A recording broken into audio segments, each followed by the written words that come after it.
en espace test, on se teste du coup sur un an complet en tant que futur chef de culture, chef d'exploitation, chef d'entreprise, choisissez.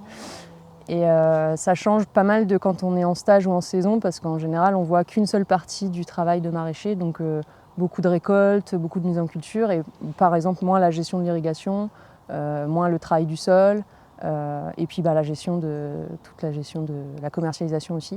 Donc là en fait on arrive sur une ferme qui est déjà, en tout cas ici du coup pour Saint-Herblain et pour Teillac, c'est déjà en fait une ferme qui fonctionne, donc il y a déjà des cultures en cours, il y a déjà de la commercialisation, donc on prend le train en marche.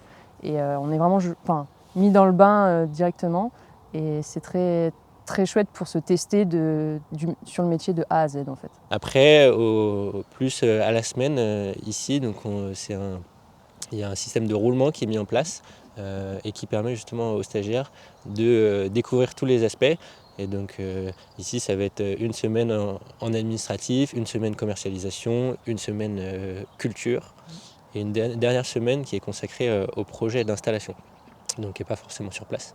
Et au fur et à mesure, du coup, on prend ces marques et après, plus l'année avance, en fait, selon notre projet, plus on est plus happé aussi par notre projet d'installation, selon les cas. Et en fin d'un espace test, on a quasiment fini une année et du coup, en général, pour ma part, moi j'étais très contente de l'année que j'y ai passée.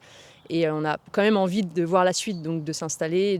Donc voilà, il y a un gradient quand même, découverte, un peu excitation, on prend nos marques. Et après, on a envie de laisser la main aussi au suivant et d'avancer sur notre projet. Je recommanderais à tout porteur de projet qui souhaite s'installer en maraîchage de passer par un espace test pour se confronter à la réalité et finalement, moi si ça s'est bien passé j'ai continué, mais ça permet aussi de se rendre compte qu'on n'est pas forcément soit fait pour ce métier, soit on n'a pas l'envie de le faire et ce serait pas un échec de se rendre compte qu'effectivement ça le fait pas.